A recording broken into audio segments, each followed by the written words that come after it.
Ladies and gentlemen, welcome to our 6th annual PT dinner. Before we begin, we wanted to take a moment to acknowledge all that the PT department has done for us. With Mr. Weir's impressive levels of enthusiasm keeping us all awake during period 1. And for Miss Wright's obsession with Look It, which I'm sure has contributed to our guaranteed A stars. And to Rev J for bringing Rufus into school as mental health support for us. And Miss Perkins' unprompted ability to translate literally anything into Latin or any ancient language. And most importantly, Mr. Leaper's sensational beard. More immediately, however, tonight your evening consists of the two speakers' introduction to their own ideas, including Stephen Woodford and Paul Copan, a dialogue between the two speakers, and a Q&A session from the pupils to the speakers. And Sarah Stevenson, who is leading this formal dialogue. She's a member of the Oxford Centre for Christian Apologetics, also known as OCA. Thank you for co-organising and co-hosting this event. We hope you're John locked in for this evening. For an evening of intriguing with the theme, Is Belief in God Really Reasonable? So please have a lovely evening and do enjoy what Mr. Leaper has put together for you all tonight. Now we shall pass on to Janae and Bea to introduce the speakers.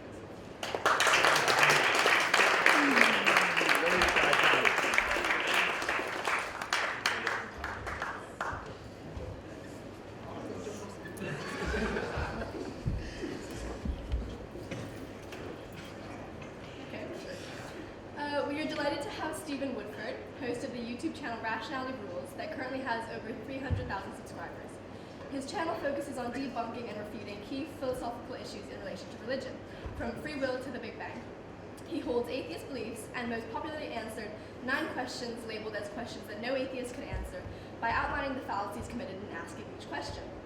He holds that the issue of the problem of evil bears severe merit to organized religions and will delve into similar points as he discusses whether belief in God is reasonable. We are also pleased to have Paul Copan, who is a Christian theologian, analytic philosopher, apologist, and author of many books, including Is God a Vindictive Bully and 3 Views on Christianity and Science. He is well known for his criticisms on presuppositionalism and the presumption of atheism, as well as being known for his defense of the ethics of the Old Testament, such as arguing that the biblical concept of slavery is misunderstood. He is currently a professor at the Palm Beach Atlantic University. He earned a Bachelor of Arts degree in Biblical Studies from Columbia International University and received his Master's in Philosophy of Religion from Trinity International University. Please can we all give a warm welcome to Paul Copan and Stephen.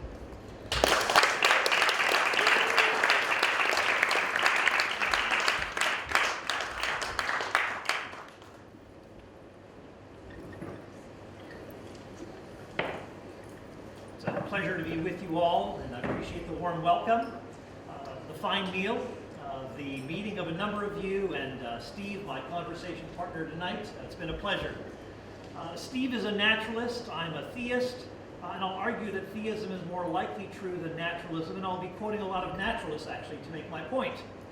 So I'll first of all offer a few incidental comments on the nature of faith. Then I'll talk about what theism and naturalism are. I'll focus on the implications of naturalism, and then give reasons for why certain phenomena, the universe's beginning, fine-tuning, consciousness, rationality, human dignity and morality, even the problem of evil, are far less surprising or shocking if a personal God exists than on naturalism. That is, the context of theism is more natural than naturalism itself, and provides a better fit for the disparate phenomena that we take for granted. So I shall proceed with unperturbed pace, deliberate speed, and majestic instancy. In terms of faith, the Christian faith is a knowledge tradition, not personal opinions, not blind leaps, or ignoring or resisting evidence. The Bible routinely appeals to evidence. The Apostle Paul said that if Jesus did not rise from the dead in history, then there is no Christian faith. And 1 Corinthians, Paul gives a list of eyewitnesses who saw Jesus alive after his death, including 500 at one time, most of whom were still alive when Paul was writing. But doesn't the Bible in Hebrews 11:1 speak of faith as being the evidence of things not seen? Well, what about that? Well, faith is primarily a matter of personal trust, allegiance, commitment to God or Christ, like trusting or committing yourself to a person you'll marry. You want to make an informed commitment based on evidence. And Faith and evidence go hand in hand in Scripture.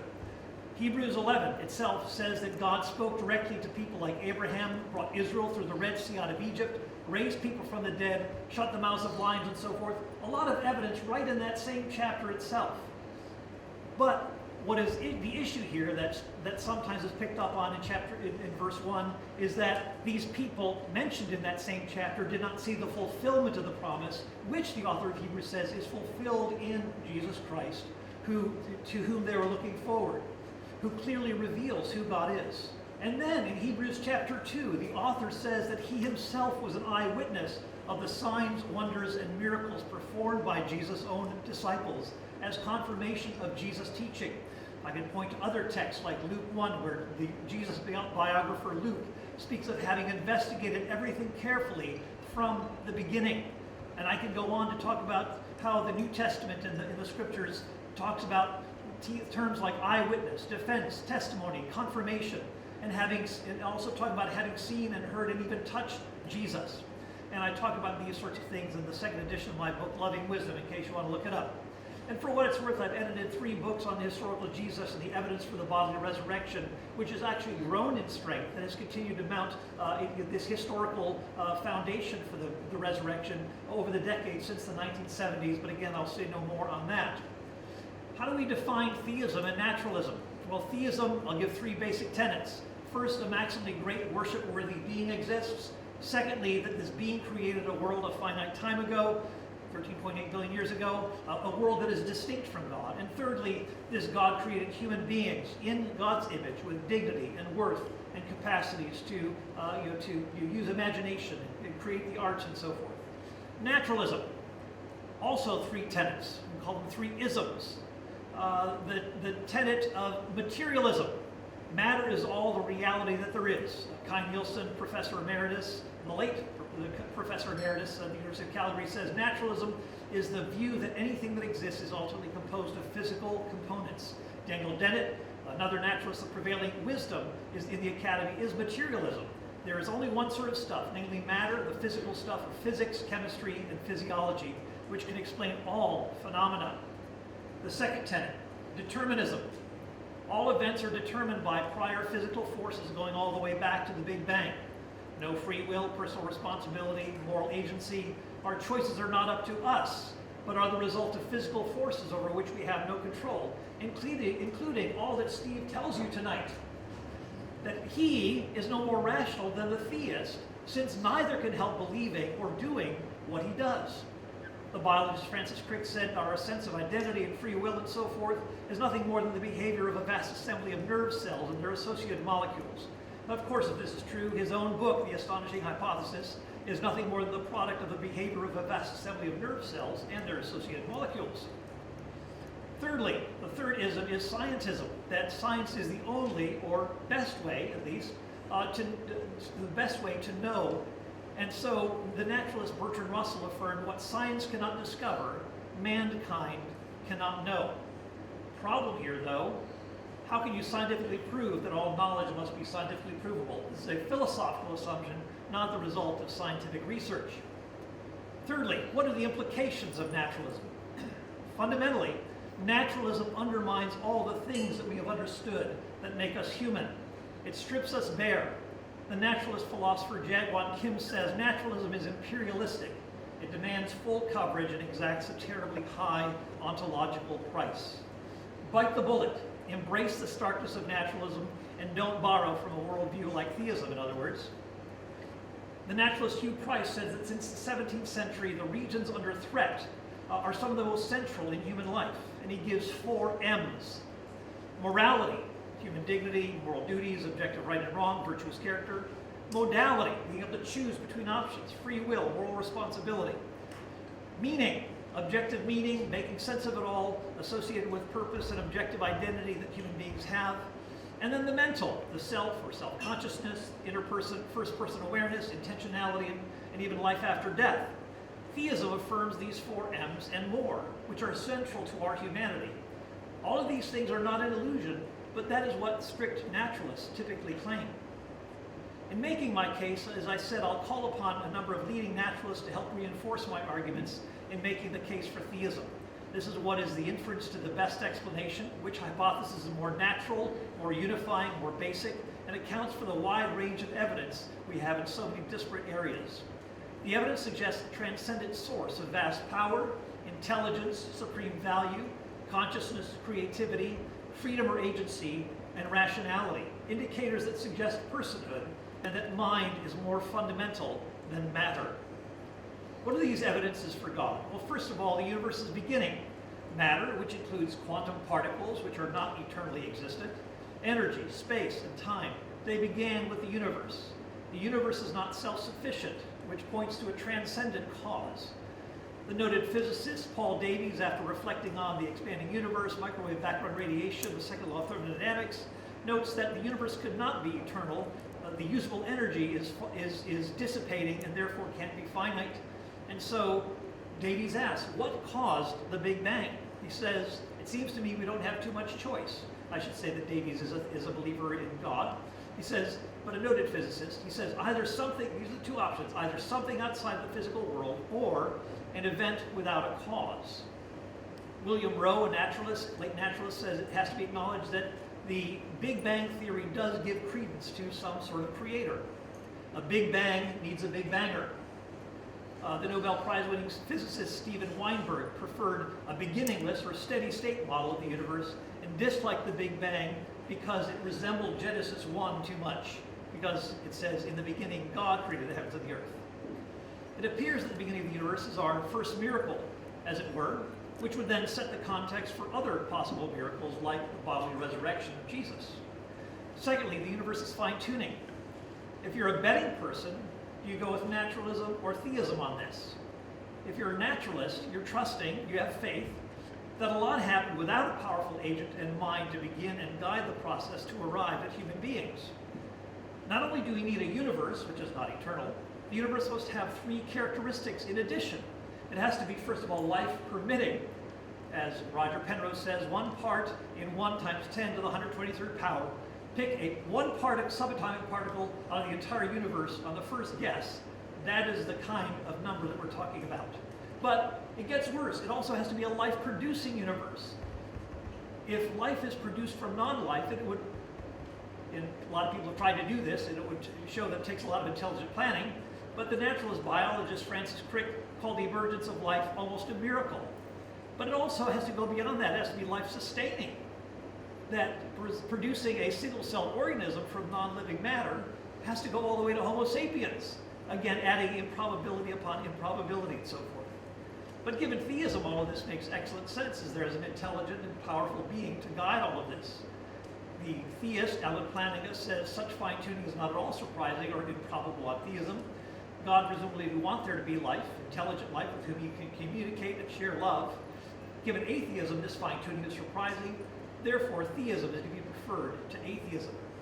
The late British philosopher Antony Flew, probably the most noted atheist of his day, abandoned atheism and embraced belief in God, which he claimed is supported by the most recent scientific discoveries, following the dictum, follow the evidence wherever it leads. And he listed all of these things that I just talked about. What about consciousness? Michael Lockwood, a materialist or naturalist, confesses that the problems with giving a naturalistic account of moving from brain activity to consciousness is so glaring, and he says, I cannot believe that anyone with philosophical training looking dispassionately at these programs would take any of them seriously for a moment, were it not due to prior commitments to materialism. Colin McGinn, same thing, philosopher of mind, naturalist. Consciousness seems like a radical novelty in the universe not prefigured by the after effects of the Big Bang. Daniel Dennett cuts to the chase, calling consciousness an illusion.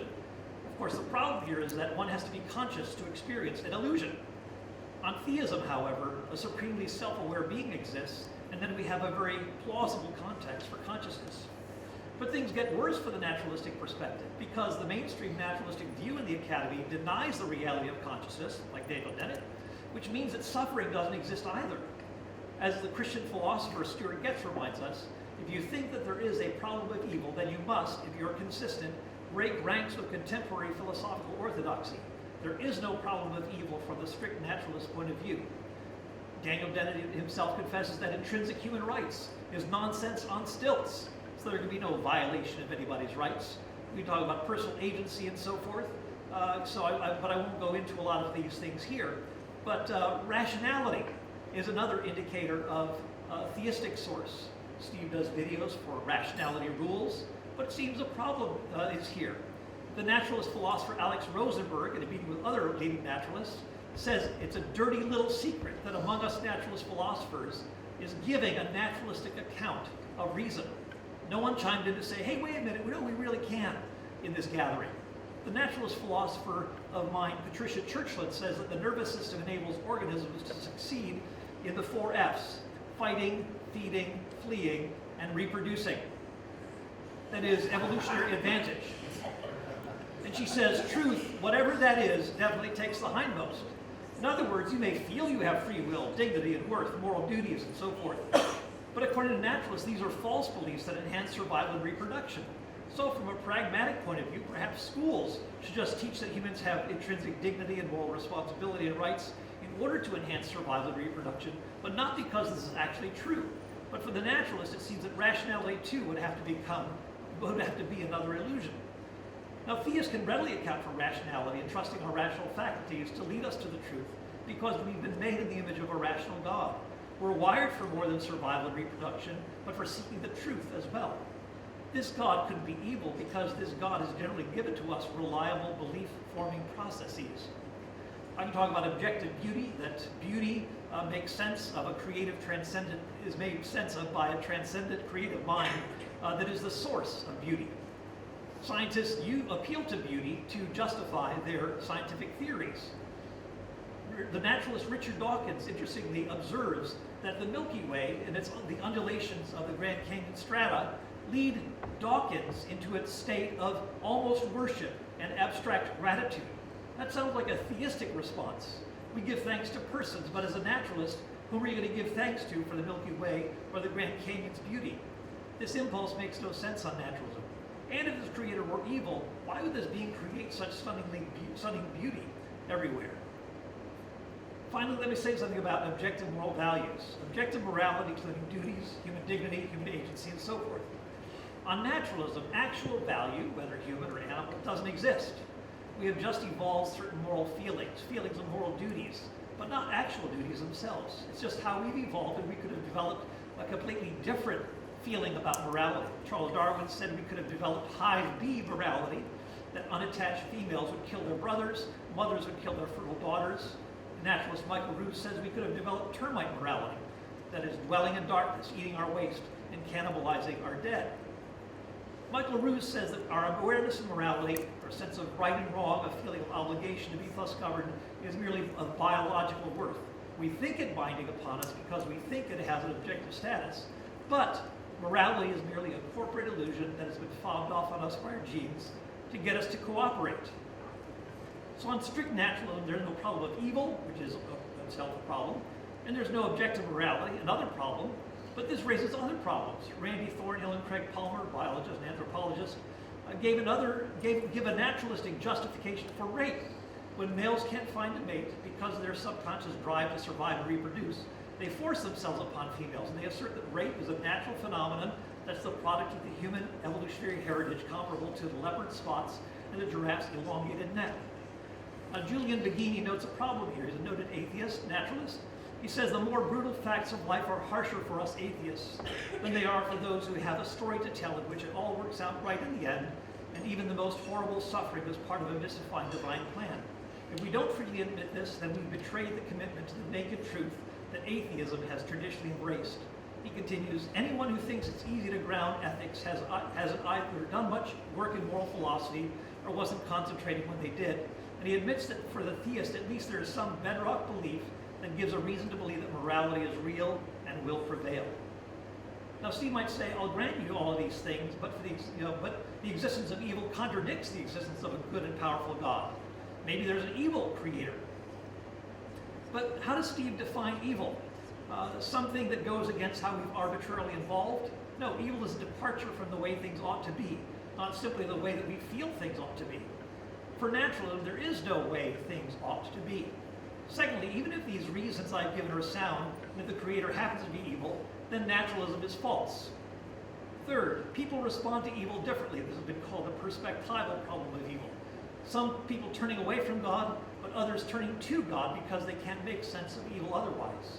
For example, in one study, 25% of Nazi concentration camp survivors turned to God, while 11% ultimately abandoned God. My own father turned to God in the face of evil, growing up in Ukraine, and his father died in the forced famine of Stalin called the Holodomor that killed 6 to 10 million Ukrainians. Evil prompted him to turn to God, and he was the most joyful person I've known. So it's simply false to say that people inevitably turn away from God because of evil. Some will, some won't. This is what has been called, like I said, the perspectival problem of evil. Fourth, why trust your rational, sensory, and moral faculties of the Creator as evil, as I've said? If you do, it seems like you've been made by a good, reliable God rather than an evil one. Let me just finish with this. Every worldview, including naturalism, has to account for evil. Which worldview does the best job of it? Naturalism doesn't have the proper structure in place to do the job. Theism fares much better in this regard, and I know we'll talk about this in a few moments.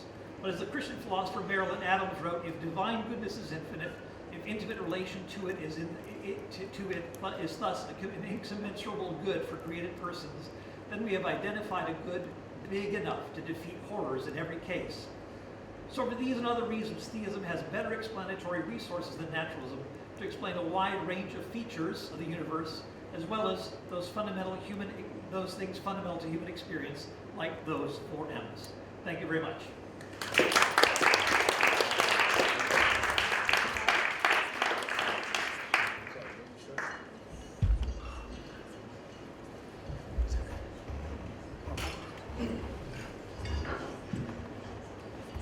I assume you can all hear me at the back. Amazing. Awesome. Why, hello, my fellow apes. I hope you are well. My name is Stephen Woodford. I run the YouTube channel Rationality Rules, and it is an absolute pleasure to be here this evening. Believe me when I say it, I am sincerely grateful for all of your time. We could be anywhere else, and yet you're here. Tonight, we're here to discuss whether it's reasonable to believe in God, and by God, we mean capital G God. Theists don't worship some vague creator entity, do they? No, they worship a very specific God, a God that's omnipotent, omnibenevolent, and he's revealed himself through Scripture.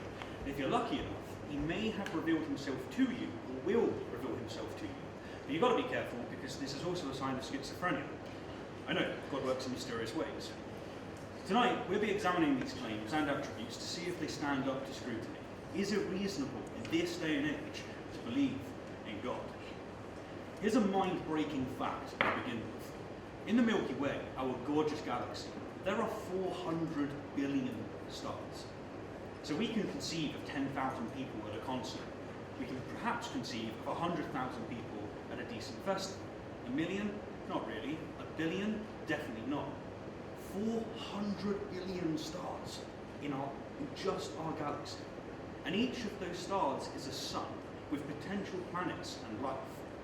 What's more, in the observable universe alone, because we can only see so much of the universe, there's 200 billion galaxies. That is absurd. Now I want to keep this humbling fact in mind as we move forward. Because here's a similar humbling fact. If we represent the Earth and its history in a 24-hour period, we humans arrived at 11:58 p.m. That's right, we've been here for just 2 minutes, and all of recorded human history sums up to the last 3 seconds. Furthermore, until now, 99.9% of all species that have ever existed on Earth have went extinct. And they didn't go extinct nicely, did they? No, evolution is far from pleasant. Consider lactose tolerance, which is very high among Caucasians. Why is it that I, as a Caucasian, can consume milk? It's because my ancestors, who could digest lactose into their adulthood, were better nourished, and therefore they were healthier. Notice that evolution didn't select for the most moral people to survive. No, it picked those that could produce lactase into adulthood. So I guess thank God for creating those who can't produce lactase to enjoy a soul-building speedrun. Furthermore, many well-developed species still went extinct because they didn't evolve for acts of God, such as the meteor rally. Dinosaurs went the way of the dodo despite being apex predators. These mass extinctions consisted of 50, 60, 70, 80, up to 90% of all life on Earth wiped out. It's happened many times before, way before we turned up. The history of Earth is a history of indiscriminate, abject suffering. And what about the other billions upon billions of planets that I just mentioned? We cannot conceive of the suffering that's happened on Earth, let alone in the vast cosmos. But when you contemplate this vast, indifferent universe, when you contemplate these mind-breaking facts, rest assured, we're told, for apparently this is all designed with us in mind. And not only was this built for us, but, cross myself, excuse me, cosmos, it was built with you in mind, because Genesis insists that it is. The Grand Cathedral was built with us mice to eat from its corners. For if God was all good, he also built the best of all possible worlds. Important thing to note. For if God is all good, then he would want to create the best of all possible worlds, and if he is all great, then he would have done so. So in all this vastness, in all this suffering, in all this redundancy, this is the best that God could do. Now I bring up these facts to emphasise that theists today have something profound over their predecessors, and it's this. They have a far greater faith than their ancestors, because they're aware of what Augustine was not. Their faith eclipses the saints. If we go back to the saints, if we go back to the infancy of our species, the stories of the holy works were vital. It made sense to think that we are created because the complexity of us appears to be created. Just look at your hand. Look at how the blood vessels regulate your temperature. Look at how the joints move. Absent knowledge of evolution by natural selection, that is a compelling, intuitive argument. Likewise, it made sense to depict the Earth as the centre of the universe, because from our standpoint, we are the centre. When you lay in the ground and you look up at the night sky, the stars walk around you. It made sense to say that plants and animals were made in their current forms, because that's precisely as they appear to be. It made sense to say that we are a distinct creation, above the rest. The story of the Tower of Babel gave us an understanding of the phenomenon of different languages. It made sense to attribute diseases, famines, storms, earthquakes and such to God's wrath. But as we made advancements, discovering God's work, what did we expect to find? We expected the Bible to be vindicated. We expected to find that life can't develop through natural means. We expected the age of the earth and the universe to match God's words. We expected geological and fossil records to reflect the Garden of Eden. We expected genetic diversity and human ancestry to reflect Adam and Eve. We expected evidence of a global flood. But this didn't happen.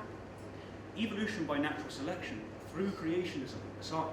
Astronomy revealed that the Earth is not the centre of the universe, and worse, there isn't a centre of the universe.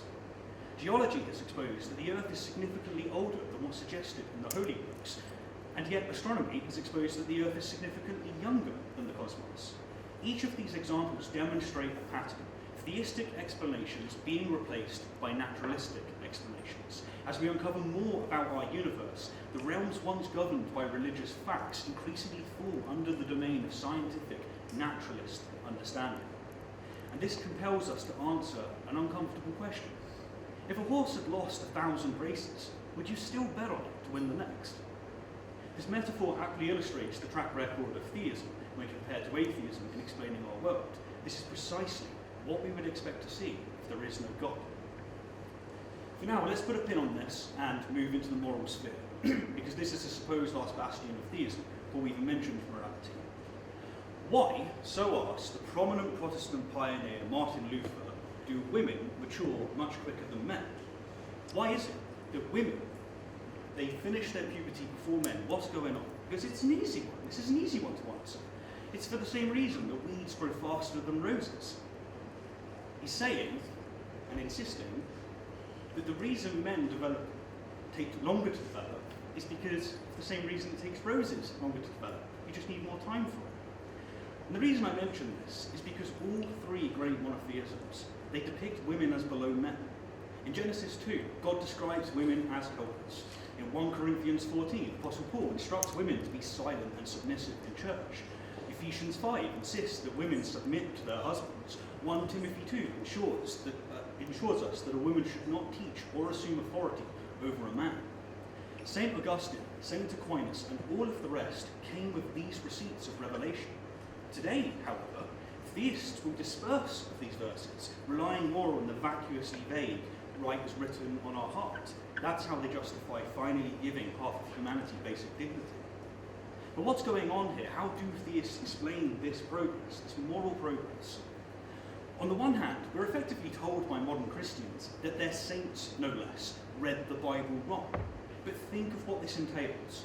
Should these saints even be called saints when they have so egregiously misrepresented God's words? And what of God? Are we really to believe that despite wanting to communicate with us, he could and would so egregiously fail in doing so? Are we going to buy this? Really? That an all-powerful God failed so abysmally to communicate with his saints that they expressed evil in his name? I don't buy it. But on the other hand, modern theists address this moral fluidity by saying that our ancestors lived in a different time. But think of what this entails. Theists insist that there are universal, objective moral laws. But what good are these laws if they are subject to time and socio-economic circumstances? Are we really to believe that an all-loving God could and would say yesterday that women are second-class citizens, but today that they're equal? Nonsense. No omnibenevolent entity could pivot like this. And here's the thing. We could do the same breakdown with slavery and homosexual condemnation. Just last week, you saw it in the news, Pope Francis received an update patch from God, granting priest players the new class ability to buff same-sex couples. Yeah, what we're witnessing right now, right before us, we're seeing it with our own eyes, is supposed objective moral values of theism being relative, changing to the circumstances, as it has for the particularly last 300 years.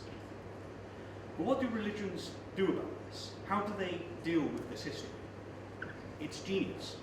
They spend great resources, often tax-free, to decorate the likes of Paul Copan to obfuscate these truths. Once the pious are dragged kicking and screaming into modernity, they have the audacity to claim that our moral progress is theirs. But it's worse. They say that if it wasn't for Judeo-Christian values, then we wouldn't be speaking here about these things at all. But the briefest look at history and what the church fathers actually believed and how they backed up their unfashionable views by today's standard with solid scripture demonstrates just how unreasonable modern religion is, or it is to believe in God today. Apologetics is, by my lights, a lie we tell ourselves, a soothing fiction that we adopt, sacrificing our integrity to reassure us of our fears. Thank you very much, I appreciate it. I'm looking forward to the conversation that comes.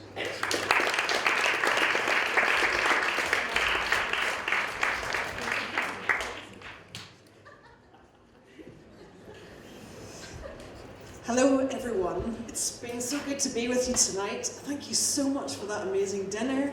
And to those of you that have spoken already, thank you so much for your welcome. And it is a real privilege to have with us Paul Copan, as you've already been introduced. You've joined us from the sunny state of Florida in America, where he is a professor who's written over 40 books and has a PhD. And we've also heard from a very famous YouTuber who has a real voice into atheism, and as we've heard, over 330,000 views. We obviously have very different arguments presented by both of you tonight, which we have found really, really interesting. And so for the next 15-20 minutes, we're going to press into three areas. The first area is going to look at some of the clues or the evidence that our two gentlemen have presented in different areas for naturalism and theism. They obviously have focused a little bit on morality, so I think it would be good to press them a little bit further on that. And we've also heard evil and suffering being mentioned, and that's the last area that I'll press into before handing over to your questions. So the first area is to think around the general evidences, because both of you have related some examples to physics and to biology. Where the treasure trail has taken you both has been very different directions. So I'm going to hand back to Paul, because you've had a bit of time now to think about some of the examples that has led Stephen into naturalism, for you to then comment on those general clues. Thank you. Thank you for your very punchy, or punched, your punches delivered at on a number of points here. I appreciate that. Let me just say a few things. I didn't see a whole lot of things in terms of the actual metaphysical context being refuted in terms of the issue of evil and suffering, consciousness, rationality, and so forth. There are certainly flaws within church history. A lot of people being misguided. You think of Galileo, who said that if the Bible and science are interpreted correctly, they will not ultimately conflict. We do have, for example, the emergence of the discovery of the Big Bang, actually confirming Genesis 1:1. We see, actually, I listed a whole bunch of things that actually we need to call theism back into the picture, unlike the naturalistic portrayal of how naturalism explains everything. No, naturalists themselves are saying we can't explain the beginning of the universe, the fine-tuning of the universe is astonishing. If you're a gambling person, go with theism. A guided sort of thing, rather than this just happening to be so fortuitous for life here. I mentioned rationality, consciousness, even the issue of evil. What is evil on naturalism? Evil is a departure from the way things ought to be. That's how we typically understand it. But for naturalism, there is no way things ought to be. So a lot of the moral language that is being used is simply the result of how, say, humans have developed. But humans could have developed a different morality on naturalism. So I pointed over and over again how naturalists are stumped by how these sorts of things like consciousness and so forth could have emerged, because there is no kind of resource within naturalism to actually give rise to these sorts of things. Now, I could say, Martin Luther and so forth, yeah, I mean, people say things that are, crazy, and we, there are things that we can, there are certain developments in history, and we recognize and adjust to them. We don't have all the information, but we can still benefit from mistakes of the past. Okay, well, what about things like Genesis? The female is made as a help or a helper to the man. Well, that's actually a misrepresentation. God himself is called the help of Israel, the same word that is used there. And we can talk about Genesis 1:1. All human beings, male and female, made in the image of God, made with this, made with dignity and worth. That we can talk about, well, what about the New Testament, where we even see Exodus 20, honor your father and your mother. That there is to be this kind of responsibility toward both, not just, say, the husband or the father. When it comes to Tom Holland, for example, it's interesting enough that he, again, a secular agnostic historian, but he has said that it was actually through the act of the crucifixion, of God coming not into the world to punish humanity, but actually to sacrifice himself for humanity, to give his life for each one of us. Would someone die for you? Well, someone already has. And Tom Holland says that this act, even though he doesn't come down on the historical sort of issue here, he says it was this representation that actually has changed the ethic of the West. In his book Dominion, he talks about how he himself confesses that he used to be enamored of the Greco-Roman world.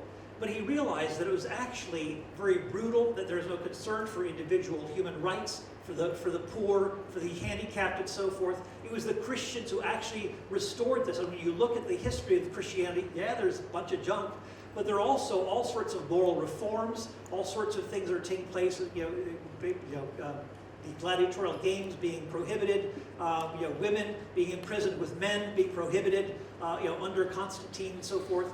A whole host of reforms that have come. People have acknowledged. Jacques Derrida, an agnostic or atheist, he said that we wouldn't have any such thing as human rights and crimes against humanity were it not for the Judeo-Christian heritage. Luc Ferry, a philosopher, an agnostic, says that democracy is the heir of the Christian tradition, Jewish Christian tradition. Jürgen Habermas, leading German philosopher, says that there is no basic accounting for our egalitarianism, our democracy, our equal rights before the law. He said this is the result of the Christian ethic of love, the Judaic ethic of justice, and there is no other explanation for this. Again, atheist speaking this way. So we see that the Christian faith has actually informed the very ethic that we are breathing, utilizing those same, drawing on that same sort of an ethic that Stephen is now appealing to. And so I would say there's a bit more of a context here to account for, and perhaps that's all I'll say about that. Well, there was a lot in that response, and Stephen, I want you to pause on the things that he's raised around ethics and morality just for now. Sure. Thank you so much, by the way, for caring about women. We do love that you're concerned for us there, and we'll get to ethics. let's stick with the point, first of all, that he's saying if we're going to take a gamble, let's gamble on theism. And it's interesting, in your opening remarks, you did actually talk almost like about fine-tuning, billions of stars, all of the galaxies. Why has that led you to gambling into naturalism rather than theism, if we could stick to that side of the argument? Okay, so quite a few things can be said here, so I'll run with this. Theologians that most study these topics, they have a view that's actually very unpopular among normal Christians, and that is that they affirm universalism. Universalism is the view that we're all going to go to heaven. God has created his creatures so that they're going to have their experience on earth, they're going to have their soul building, and they will end up in heaven. And one of the considerations about this, and one of the reasons they get to this position, is because if God is all-loving and God is all-knowing, he knows what we think, he knows what we're like as individuals, and he knows how we're going about the world. He can read my heart, he knows whether or not I'm being an authentic, decent human being to the best of my ability, which I think I am, and if there is a good God, I'm hoping that he would see this. And it doesn't make sense to have someone that is genuinely trying their best to be forsaken. It doesn't seem compatible with an all-powerful, all-loving God.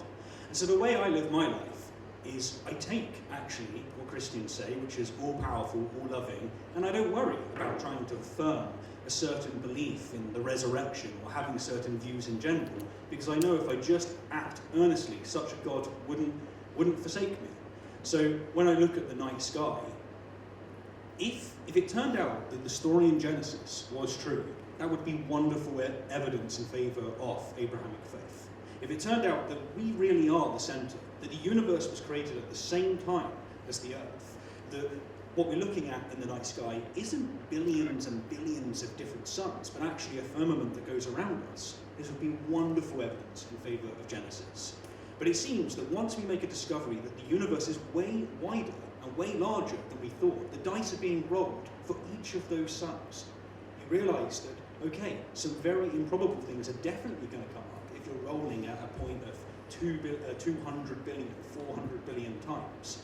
And this is something that has to favour the opposite proposition, which would be atheism. But it seems that theists want to have it both ways. If it's only one way that it could have turned out, God did it. If there's millions of different ways that it could have turned out, God did it. And it's just, it's a pointless dialect by my lights. And just to stick with you, Stephen, further, so you're saying we're in the middle of a random, vast amount of time and space. We're not designed, we're not the centre of the universe, but what about what humankind has become? Rational creatures with consciousness. Does that show a teleology of design, or why do you dismiss that as a clue for God? So when it comes to many aspects about our world, such as the nature of consciousness, such as materialism, Paul was happy to equate naturalism with materialism. I don't know why he would do this. That doesn't seem to be fair at all. An example that came to my mind of a materialist who's a naturalist who's not a materialist, I think, is Alfred North Whitehead. He also did the same with determinism, but I don't think Paul Copan, for instance, is. The thing is that we're not unified on these things because there are many areas that we just don't know enough about, and so we remain agnostic. So when it comes to the nature of consciousness, I'm agnostic. There's various ways that could be cashed out. And the same is true of many, many topics. It's just when it comes to theism, we might have more of a definitive statement to make, and it's only really when we're talking about an all-powerful, all-loving God. I don't know if that answers your question sufficiently. Thank you. We do want to press into ethics shortly, but any counter remarks? I mean, a bunch, and let me just address this issue of say materialism as one of the pillars of naturalism.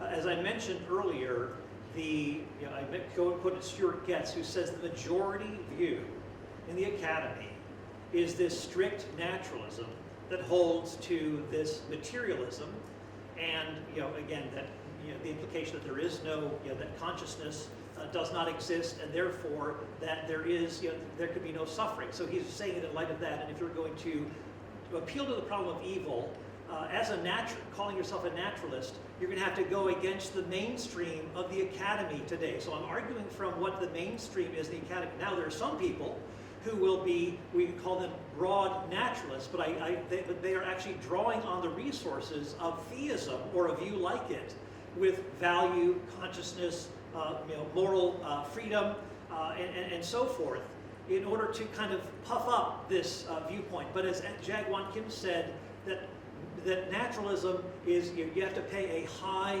ontological price if you're going to bite the bullet and say, I'm going to go the way of naturalism because it is stark and so forth. I quoted Julian McGeaney, who said that the theists actually have the upper hand when it comes to accounting for morality. So I'm basically arguing for the mainstream. I'm not saying that there aren't naturalists who aren't broad naturalists, but I think that they're actually borrowing from a theistic worldview. And in fact, I did a book, co-edited a book on naturalism called On the Naturalness of Belief in God. That this is the more natural way of going about things. And I do mention in the introduction that there are strict naturalists. I think they're the more consistent naturalists. And then there are broad naturalists who are borrowing from another worldview that actually doesn't derive from matter as the foundation of reality. So I could jump in on that. I can talk about other things, but I know we're like the Egyptian mummy, pressed for time. Okay, so if you was to get on stage and say that atheism entails materialism, that's quite a big claim. But then when pressed... atheism is often conflated with naturalism in many contexts. If you say naturalism entails materialism, but then pressed, you say, no, it's a majority view. That's a modern Bailey fallacy. Well, all right, I'll wait for the mic. Okay, so the point being is that if you look up, there's some Phil papers which take professional philosophers, and you can see in those papers what they think of really interesting things. I think it's David Chalmers. And if you look at this, you'll find some interesting facts. For instance, it turns out that those that most study philosophy become atheists. 70% do not believe in God. Again, this is not something you would expect if God existed, would it? That those that most study philosophy don't believe in God. Then what you can do is look at free will. And you'll find that you have compatibilism, determinism, libertarian free will. Philosophers are all over the board. Granted, libertarian free will isn't taken very seriously, apart from, presto, the theists. But among the atheists, it's not something that's big. Another one is materialism. We're all over the place. You can just see it. Atheists are all over the place with it because we don't know. We're agnostic, and we're being humble in this discourse, which we don't know. Then you've got Platonism and universalism. Atheists are all over the place. Defining atheism in such a cookie-cutter way, with naturalism in such a cookie-cutter way, it will lead to dialectical disaster. So Paul, I will let you respond, but just to be clear, atheism isn't actually a worldview, it's just dismissing God's existence. It's not actually telling you this is what the replacement answer is. Whereas naturalism is a metaphysical commitment to saying there isn't supernatural answers. Paul, is there anything else you want to clarify? And then I'm going to ask an ethics question. I do. You do? Yeah, well, I'll yeah. I was, as I said, going with again, you're right, there are people who are all over the place. I'm talking about, again, kind of mainstream naturalism that does reinforce these very tenets of, and again, it's kind of a pivotal picture. There's a discussion of naturalists on YouTube, and I mentioned Alex Rosenberg and Richard Dawkins and Daniel Dennett and others who are kind of the leading lights in the area of naturalism. And I think they actually are representative of this, again, majority view that exists. And I'm basically, and I think they're the ones who are being the most consistent with a foundation of beginning with matter. And where do you go from there? Well, again, you're not going to be able to account for consciousness and so forth. And if you're going to account for consciousness, if you're going to say, yes, I believe in consciousness and freedom, moral freedom, and I believe in rationality, I believe in objective moral values, you're actually jumping ship from the very metaphysic of the starting point of naturalism, which is, again, materialism. You begin with matter. That's the starting point. How do you come up with all of these things like morality, consciousness, and so forth in an objective way, that's better explained on the account of personhood. I mean, the very origin of the universe. The universe is ontologically haunted. There is something there. It is not eternal, and that's kind of an assumption here that the universe is not that the universe is eternal, that there is eternal matter. No, matter breaks down. It's convertible to energy, which is dissipating. So there is something out there. There's something independent of the universe. And so we've got to account for that, and I'm saying, well, I'm just trying to infer to the best explanation, consciousness, morality, objective morality, and so forth, that there is this source that is out there, and that this is, I think, an appropriate extrapolation if all you're beginning with is material. Okay, well, let's press into morality then for our last couple of questions. Just to be clear, Paul, you're not arguing that atheists and naturalists can't be moral. Nope. What is the point that you're making? I'm just saying if they are adhering to an objective morality, this is something that is alien to the foundations of naturalism, which begins with matter, energy, space, and time. So it's a jump. I think it's a borrowing from a viewpoint like theism, but it doesn't have the resources within itself to actually bring us to that. But of course, I think because people are, atheists are made in the image of God like theists are, and so they will recognize a lot of the same sorts of moral values. So yeah, I understand that. So from an epistemological point of view, that we can know right from wrong, sure, I'd grant you that. But I'd say the atheist is not, or the naturalist is not going deep enough by saying, well, what actually gives to us dignity and worth? Something like the image of God does. But I don't see where you get intrinsic dignity based on an atheist or naturalistic point of view.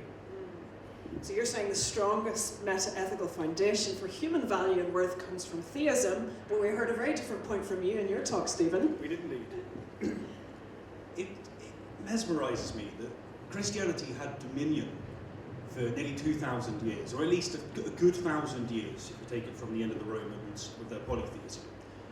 And what we saw was slavery being kept, women being subordinated to second-class status, homosexuals being thrown off roofs and hanged, and then the Enlightenment happened, where atheists raised up, and people that said, no, we've had enough of this. And there was plenty of Christians involved in this as well, saying, no, this is not how it's done.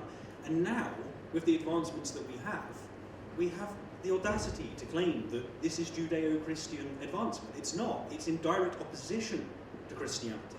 This is why Christianity doesn't look like Islam today. It's because we had the Enlightenment. It's because the Enlightenment won. Now, when it comes to grounding morality, I don't think that theism has that answered at all. So, you've got this thing known as the Euthyphro dilemma, which I'm sure many of you have heard of before, and it says, is something good because God commands it? If it's good because God commanded it, well, we're not really talking about morality, are we? We're simply talking about might makes right. Follow the divine dictator. But if God commands it because it is right, then goodness exists outside of God. And thus, it's open to atheists. It could be a Platonic form, for instance. It could be non-materialistic. I'm open to this, right? So you have this situation going on here. So I don't think that when it comes to the hard grounding of morality that our intuitions cry out for, theism or atheism can give you the answer. I think really it's going to be cashed out in terms of evolution, playing into our intuitions. So a final question for you. Where does the motivation then come from? If you do dismiss ultimate meanings and purposes such as God, where does the motivation come from then to live a particular moral life? Lots of ways that you could go around this, but if I just do it from a personal angle, it would be this.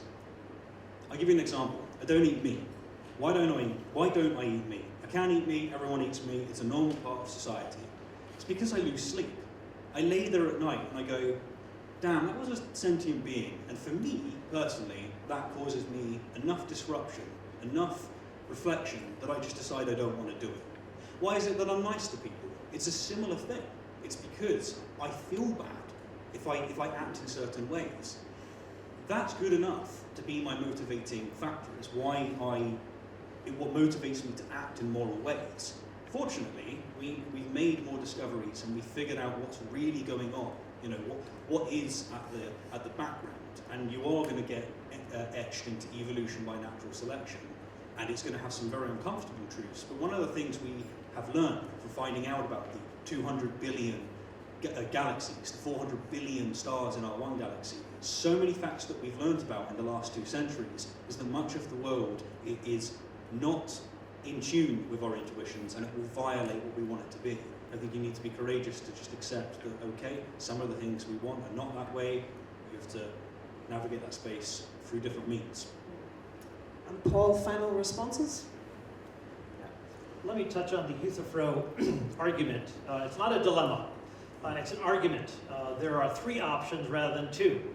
And there's often a confusion with those who use the Euthyphro argument because they confuse what is good with what is right. Goodness has to do with value.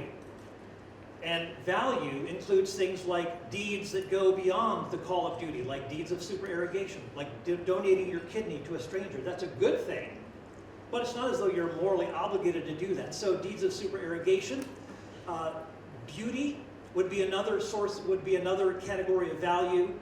We could also talk about rationality as being something that is of value, called axiology, and also something within there is, we could also add duties. Duties are a broader part of goodness, but they are not goodness itself. So to equate God's commands with goodness is a fallacy. It's a mistake. And a lot of contemporary divine command theorists like Philip Quinn, Robert Adams, Stephen Evans, again, they're saying it's not as though morality is arbitrary, that just God says this is right and this is wrong. Even in the scriptures, there are things that God says he could not command because they're intrinsically evil. So there is a good and just God who is not going to command some things. There may be some difficult things that are commanded, but God is not going to command something that is intrinsically evil. And the point is that those commands are our duties. But there is a good character behind that, and so to say that goodness is simply arbitrary misses the point that goodness is rooted in the very character of God. And so we can say, well, what about on a naturalistic viewpoint?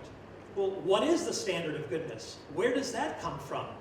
It seems like you're appealing to something beyond nature in order to appeal to that. And what makes that standard good? Is there some standard beyond that will actually confirm that? You think of a meter bar, the metric bar that had been kind of the standard for the meter. Well, that was actually what set the standard for what the meter was. And there was no need to go beyond it and say, well, what's beyond that meter?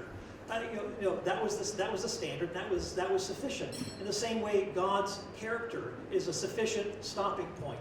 And we can also add that if there is this sort of a moral standard that exists, how is it that human beings who have kind of just evolved this kind of like eternal standard that has existed, well, how is it that human beings have evolved to the point where those things that they affirm as their duties actually correspond to those, say, eternal moral facts that have been anticipating them? This sounds like a great cosmic coincidence. It's a lot simpler to say that there is a God who is the source of goodness, who issues commands, who also makes human beings in God's image, so that there is a much simpler, organic, unifying explanation than saying that there is this standard out there, this transcendent standard, and that human beings have kind of evolved to recognize that as being what is the go-to mark for how they ought to behave, for example. So I think the Euthyphro dilemma is not a dilemma at all. There's a third option here, that God is the source of goodness, and that those commands that are distinct from value or goodness are actually issued from that character that is good and just.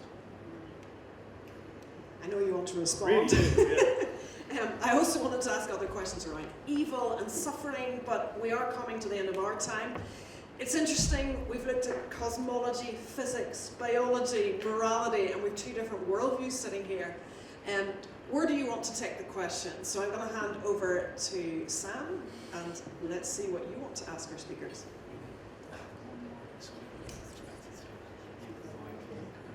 So guys, if you have a question, just pop your hands up.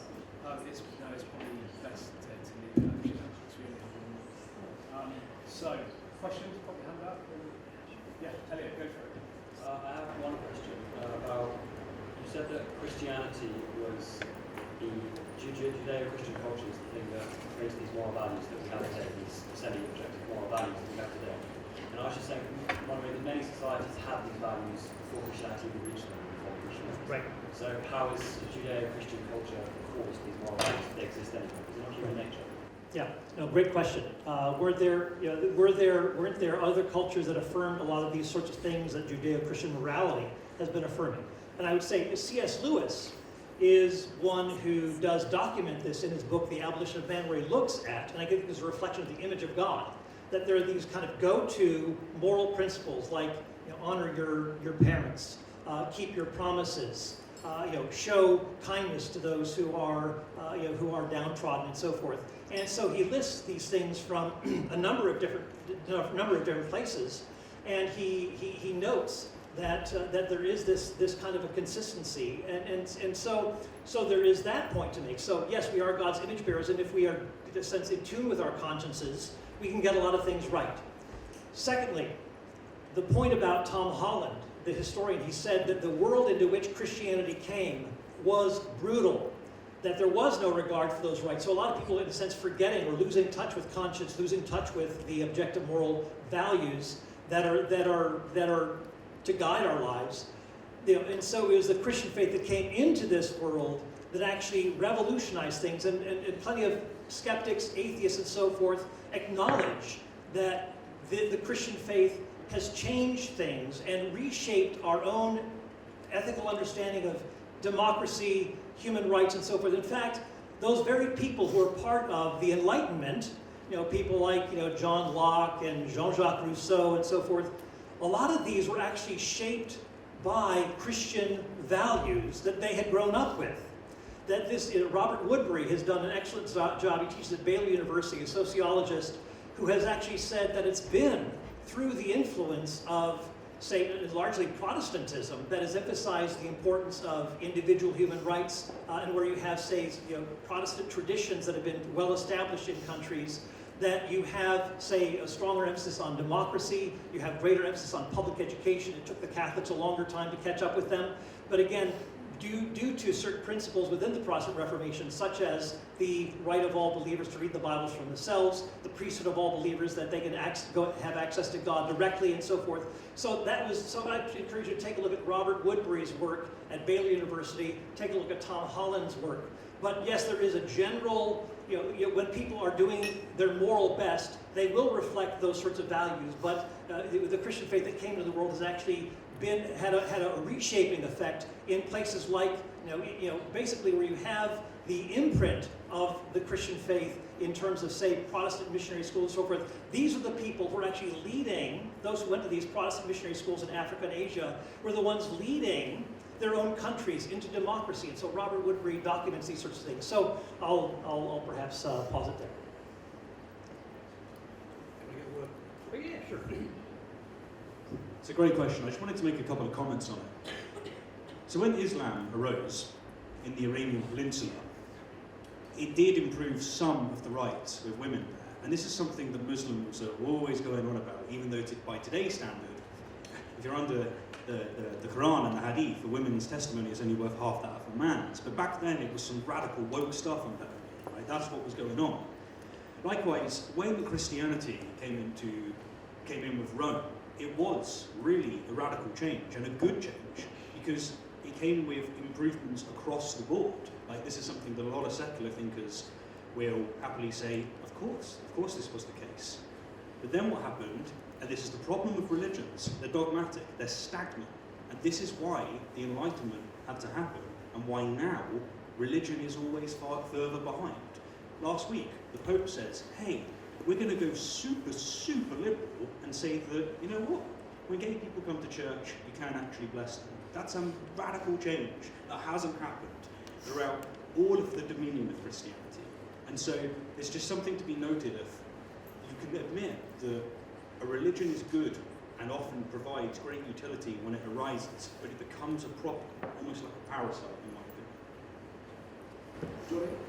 You presented a lot of evidence sort of suggesting a finite start to the universe, for example, the energy running out and that sort of thing.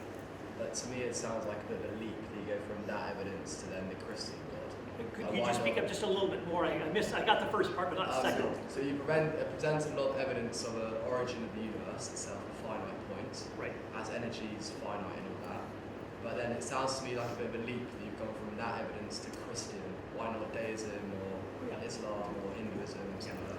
Yeah, great question. I'll repeat it. That you've talked about the evidence for the beginning of the universe and so forth. Why doesn't this leave us, say, at deism or some sort of some other worldview where like deism, God winds up the universe and lets it go and so forth? Yeah, this is being general. So it's not as though we're jumping to the God of the Bible. But it's interesting that somebody like Stephen Weinberg, a Nobel Prize-winning physicist, says he prefers the steady-state model of the universe because it at least resembles Genesis 1:1. In the beginning, God created the heavens and the earth. And what people have acknowledged, like the agnostic astronomer Robert Jastrow, he said that the Big Bang surprised everyone but the theists, or the religious people who believe that God created the universe a finite time ago. And so all of the scientific endeavor has actually, in the 20th century, we actually had confirmation of two empirical confirmations. One, that the universe began to exist, and secondly, that the universe is remarkably finely tuned for life. So we here have Christians who have been saying this all along, and deists, they've been saying it too. But that this was these were the two empirical, non-empirically verified, not yet discovered points. But in the 20th century, this actually came to reinforce something like theism. But again, you're right that you have to go to other things to get clear on what is the nature of this being out there. But it's clear that the universe is ontologically haunted. I apologise to take all your questions, but what can I say? You trigger me. So the Big Bang, if you look up astronomy and you look up astronomers, almost none of them are telling you that it's the beginning of everything. They're saying that it's a dense state, and that's as far as they go, right? They're not saying it's the beginning of everything, and that's an important distinction to make. You could still see it as evidence for theism, especially if we find new evidence to show that it is the beginning of everything, but that's just not on the cards yet. Now, when it comes to fine-tuning, I always find that theists dramatically underestimate God, because God doesn't need fine-tuning. Who's to say that you can't have life where the atoms are light years apart? This is God we're speaking about. After all, we think that, or at least Christians think, that we're going to live after we're dead, in a different realm, in heaven, where there are no atoms, and there's completely different, presumably no atoms, it's going to be a completely different scenario. This is God we're talking about. Unless you can show a contradiction, God could create life under pretty much any circumstance, and so fine-tuning doesn't do anything for you. Let me respond. Let me go to the next question.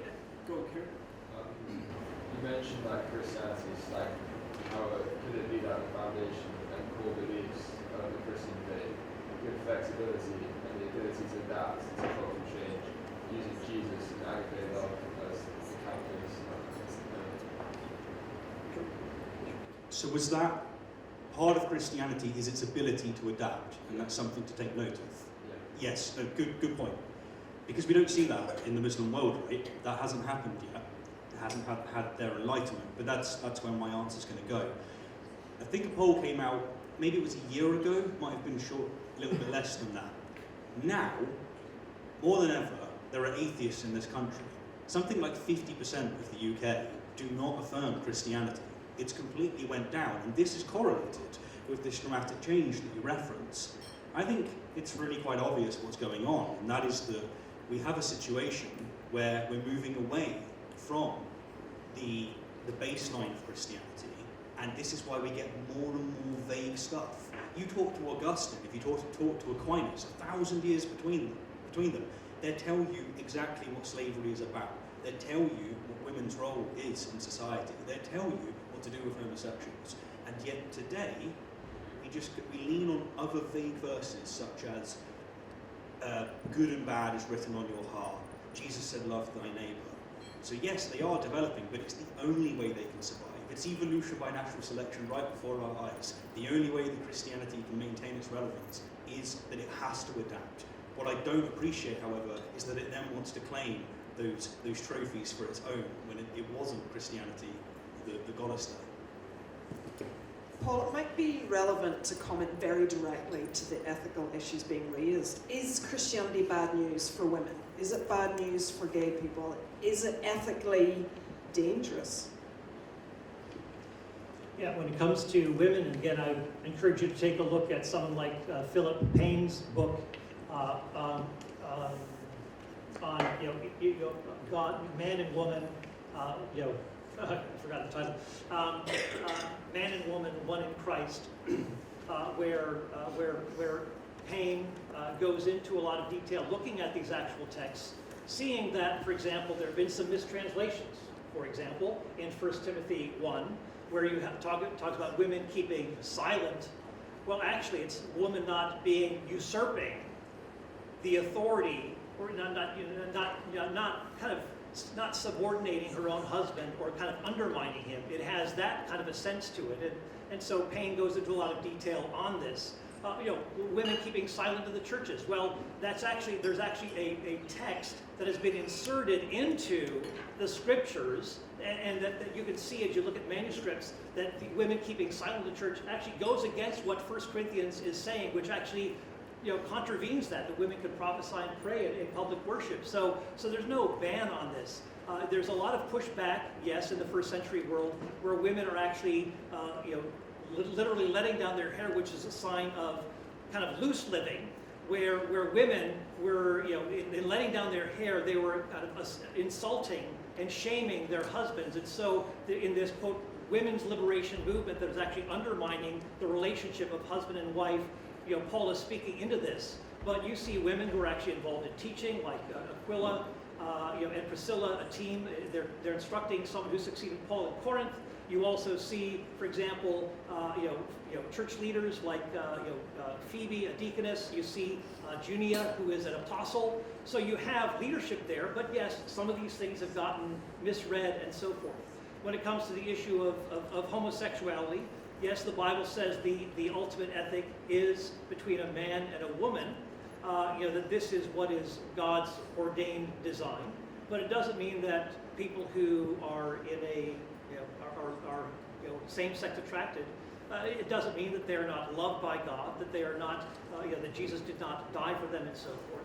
But there are some things that all of us, at some point will have to surrender and say, this is the path. Jesus himself, again, the moral exemplar that a lot of people point to. He said that, from the way that it was at the beginning, man and woman, that this is the ideal that God has. And sometimes there are crosses that we do bear when we, in service to God, that there are certain things that we will give up. Jesus said, he took up his cross, denied himself, and there are ways in which we will have to say yes to Jesus, who has the greater authority over us. Anyway, I can go on to talk about these sorts of things, and we can, I think that a good public case can be made for these sorts of things. But I'd say yes, the Bible does hold the line on this sort of thing, that there is a design that God has made for human beings, within a marriage. But I know a lot of people who are gays. I have gay relatives and so forth, and we have loving, respectful, kind, vacationing together and so forth. Those sorts of things. So it doesn't mean that you hate the person, but just means that there are some things that are not in keeping with the way that God has designed things. So I wouldn't agree with the Pope, for example, on this. I'd hold the line. And anyway, I know we're on ethics. I could jump into other things, but let me just pause it there.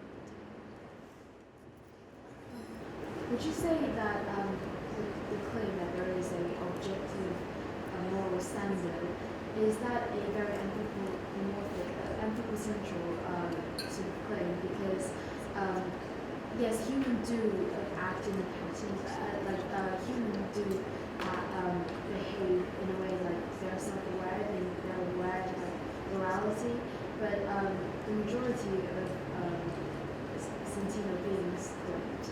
And the majority of sentient beings don't act the way that human does, and they don't conduct themselves in a particularly moral way. So other sentient beings that feel pain, don't seem to live moral lives. So you're saying should we not be something similar, or what makes humans unique into having a moral code? I'm saying that just because human act this way, so we see that it's an objective. So have humans made it up? Is that the two? Yeah, have humans made up morality? Yeah. Well, I think that Steve would say that this is the way that human beings have evolved, that there is no objective moral realm. I mean, I don't know if you would say that, Steve. Is there an objective? There's a way to catch it out where I would say yes, but literature is a little bit fuzzy on how to catch Rooted it. in the way that we've evolved, would you say that that's primarily the way to go? I would say that even morality, by this one atheist view, this one naturalist view, morality is something that evolved. And when you look at stories and you look at, take for example, love thy neighbour. This is precisely what you would predict to find in a social species like humans. Because the way that we live and the way that we survive is that we must look after our kin. Those that are part of our community, you love your neighbour, you make sure that you care for them. But you keep a weird, fuzzy line where the external can be treated differently. That's exactly what you see in humans. It's the way that, racism and sexism, and particularly racism, works, right? And so evolution explains where those feelings come from, such as loving thy neighbour, but it also does a great explanation of showing why our views change over time. Whereas if you use an objective framework such as theism, you're going to struggle with this data. You're going to have to reinterpret scripture. You're going to have different views that are going to be radically different to your predecessors. So this is where I would cache morality. Now, as for whether or not it's objective, it really depends on how we look at this. So, for instance, I intuitively have a goal, an ought. There is an ought within me. I ought to be good to my neighbours. That's just something that's within me. There's a right and a wrong way to achieve that. There are many objectively right ways to achieve that. So in that sense, yes, it's objective. However, because Christianity has dominated our culture, because religions dominate our culture, it also dominates our language. And so it wants to say that objective morality is some platonic form or some godly form, and in which case, no, that kind of objective morality is not something that, as an atheist, as a naturalist, I would buy. Well, I mean, you do have Stoics who are talking about morality, and Marcus Aurelius talking about the importance of conscience and not going against it, and that there is a moral realm to which they are appealing, that they the kind of a sense of justice beyond themselves. So I wouldn't say it's just rooted in the Christian faith. I mean, you do have this, and I mentioned C.S. Lewis's Abolition of Man, where it goes beyond the Christian faith. I think as you talk about the problem of evil. Stephen, you say that this is you've mentioned that this is a kind of a mark against God, and I'd say it's a problem that all worldviews have to struggle with. But I think that the theist has better resources in terms of making sense of the grounding of human dignity, which of course the problem of evil presupposes the dignity of all human beings, the intrinsic dignity. But someone like Daniel Dennett says that's nonsense on stilts. And that you can't have this intrinsic dignity, that value could not have emerged from these valueless processes. And I'd say, well, there are different ways that when it comes to objective moral values, if there is a God, it doesn't mean that we don't adjust some of our understandings to things. Like I think like the Good Samaritan, whereas Jesus is using someone who's kind of an outsider, who is actually used to correct the kind of inner circle viewpoint of morality, and Jesus is actually using that as an example to kind of rebuke the religious leaders who are in charge. So Jesus is often doing that, challenging the people who are in charge of the religious community, and he's going after them point for point. Take a look at the life of Jesus. Take a look at the kind of moral authority that he carries, that he is actually rising above his own religious day. And I think you're making a great point, Steve, about how religion can get a lot of things wrong and can corrupt things, and within even the Judeo-Christian tradition.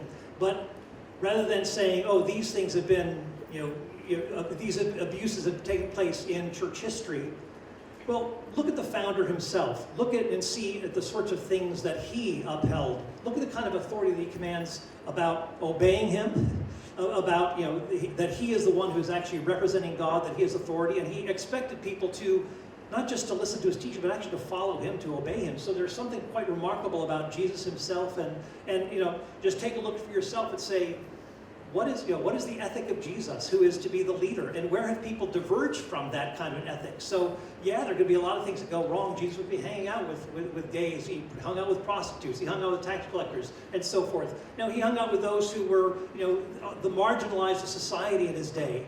And so whoever happens to be the marginalized of our own day, Jesus would be hanging around with them. So take a look at the example of Jesus and use that as the cue for then looking at abuses and also where people actually get it right and are following the footsteps of Jesus.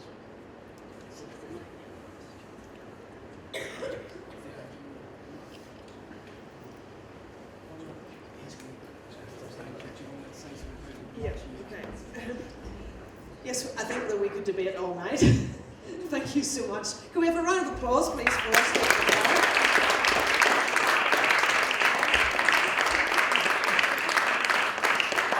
Thank you to all of you for your questions tonight. And over to you. Evening, everyone. Before we go on to dessert, I'd just like to say a huge thank you to Sarah for your incredible moderating. A massive thank you. And alongside that, a massive thank you to Stephen and Paul for sharing your incredible ideas and thoughts tonight. Really lucky to have you here. Thank you.